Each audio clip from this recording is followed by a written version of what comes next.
Salut à toutes et à tous et bienvenue dans Média Critique, le podcast qui donne son avis, même quand on ne le lui a pas demandé. Aujourd'hui, on parle de Blockbuster, une émission podcast de France Inter. Salut Lolo. Salut Alex. Bon, alors, je viens d'apprendre qu'on est en train de parler d'un podcast qui est mort récemment, après 9 ans d'existence. Qu'est-ce qui s'est passé? Ça marchait pas? Raconte-nous tout. Effectivement, c'est un peu triste parce que Blockbuster, c'était, pour moi en tout cas, le podcast diffusé sur une radio grand public qui donnait ses lettres de noblesse à une pop culture qui était pas mal dénigrée et moquée dans le passé.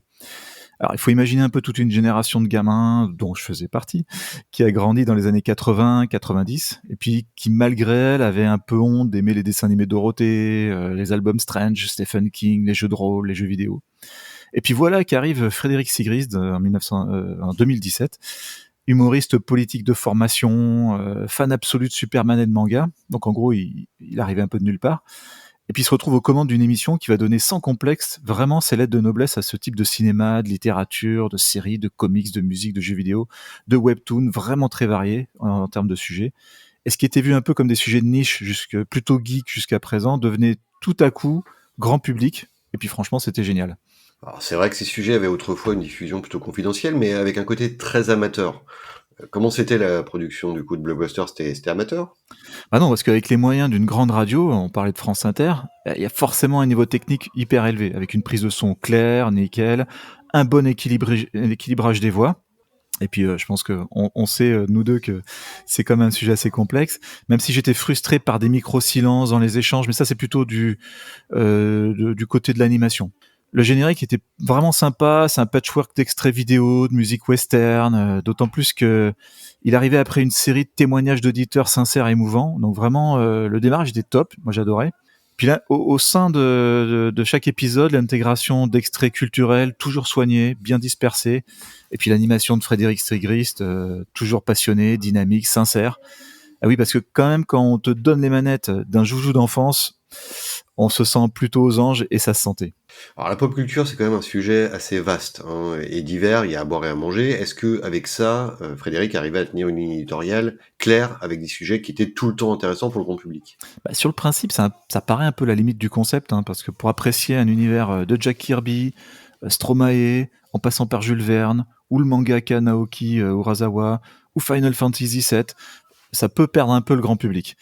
Donc vraiment, à la base, le public principal est plutôt fidèle de cette émission. Le profil doit être curieux, très ouvert. Et les études montrent que pour toucher le grand public, il faut cibler un petit peu plus. Donc c'est un peu la limite de ce concept. Bon, on va pas mentir aux auditeurs, quand on a commencé à parler média critique, toi et moi, c'est un des premiers podcasts que tu m'as évoqué. Donc je sais que on peut dire que tu es fan. Est-ce que tu peux nous en dire plus finalement? C'est quoi ton coup de cœur par rapport à ça? Est-ce que c'est le symbole que ça représente par rapport à ta vie? Est-ce que c'est autre chose? J'en ai parlé un petit peu là de l'enfance, mais c'est vrai si on peut voir un peu cette émission comme une victoire de la culture populaire, qui était un petit peu dénigrée autrefois. Il faut reconnaître quand même que c'est une demi-victoire, parce qu'il faut savoir aussi que cette émission était diffusée que pendant l'été, en quotidienne. Et puis, de temps en temps, il y avait des épisodes thématiques sporadiques le reste de l'année. Donc c'était assez frustrant, mais il y avait ce rendez-vous estival qui était incontournable. Après, je t'avoue que j'écoutais pas non plus religieusement tous les épisodes, hein, certains sujets m'intéressant moins que d'autres. Et puis, même si Frédéric était pro, savait partager sa passion, je trouvais que la qualité d'intervention de certains experts invités laissait un peu à désirer. Et puis moi, j'ai besoin d'être embarqué par un ton, puis d'apprendre des choses nouvelles, ce qui n'était pas toujours le cas. Mais dans l'ensemble, pour moi, cette émission podcast, c'est vraiment une pépite qui faisait partie de ma shortlist depuis 9 ans. Et j'espère sincèrement qu'elle renaîtra ailleurs. Alors, je vais faire un peu une annonce, mais j'ai vu hier soir que Frédéric lançait un concept un peu similaire sur la toile, qui s'appellera Spin-off. Oh! Bon, du coup, est-ce que tu recommandes de plonger? C'est notre première émission, où vraiment on va parler d'un podcast qui est en fin de vie, voire qui est complètement terminé. Est-ce que tu recommandes de se replonger dans l'historique du podcast et de découvrir ou redécouvrir ces épisodes?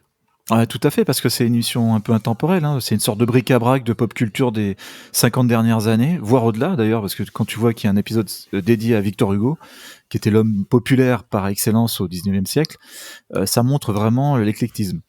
Et puis au-delà de l'aspect purement plaisant de ces sujets, ça permet aussi de comprendre les engouements populaires du passé. Ce qui a un côté un peu sociologique que je trouve intéressant.